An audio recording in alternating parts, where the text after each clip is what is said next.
She's telling us that we are on like a high mortality list, that we have, if he's released, there is a high probability he's going to come to that home and he's going to try to harm you and your daughter. You're not safe there.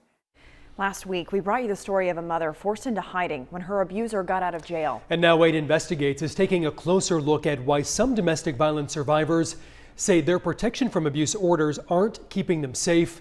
Nora Hogan joins us here tonight. And Nora, what are you hearing? Well, John, Kathleen, for these survivors, leaving an abusive relationship was hard, but that was just the beginning. And today they're still fighting for their safety. Whether it's due to police or the courts, 8 Investigates found that some protective orders aren't being enforced consistently.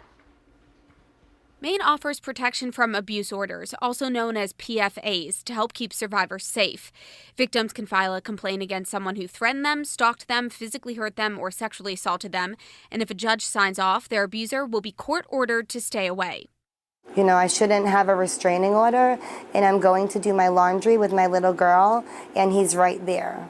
Stephanie White lives in Bath. Her ex was arrested in early 2021 after strangling her. He was found guilty of domestic violence assault.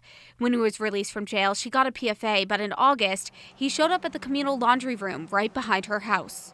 He saw me, I saw him. Couldn't do my laundry, was shaking. Like when I got to the end of the street, I had to actually stop my vehicle, and my daughter was with me. Then when I called the police, nothing is done.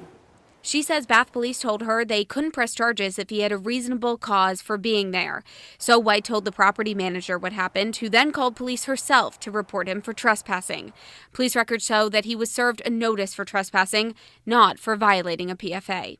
I don't know if it's 100% the police because they act like their hands are tied as to what they can do. When asked for comment, the Bath chief of police said, quote, "We investigate all such complaints reported to us and to my knowledge have handled these appropriately." I think they're failing us as survivors. Bethany McGinnis lives in Rumford. Like White, she has a PFA. It's against her ex-husband, who was arrested for domestic violence assault in February of 2022. Between March and December of that same year, he was arrested at least 6 times and charged with harassment, domestic violence terrorizing, violating conditions of release, and violating a PFA. But again and again, those charges were all either dismissed or deferred. They just make these plea agreements without even talking to you. And he kept harassing her, calling her more than 200 times and sending her threatening text messages, one with a photo of a gun. She says her local police department in Rumford has been extremely helpful, but that hasn't always been the case elsewhere. I was told that wherever you are, if he's harassing you, you'd go to that police department, but they wouldn't take my report. They would say, no, you have to go to Rumford where you live. So there was no clear direction on where you needed to go to get help. Law enforcement do not always support those orders in the way that they're supposed to. That's Regina Rooney, programming director for the Maine Coalition to End Domestic Violence. In her experience, the vast majority of survivors do find their PFAs to be meaningfully helpful. But in some cases, enforcement is inconsistent, and she thinks that needs to be fixed. From the courts to law enforcement, everyone. How is everyone understanding that we're supposed to respond to these orders, and how do we get everyone to respond to them consistently the way it's intended?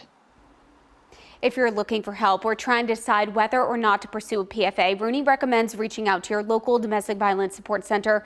You can call 1-866-834-HELP to be connected with local resources. Reporting in the studio, I'm Nora Hogan for 8 Investigates.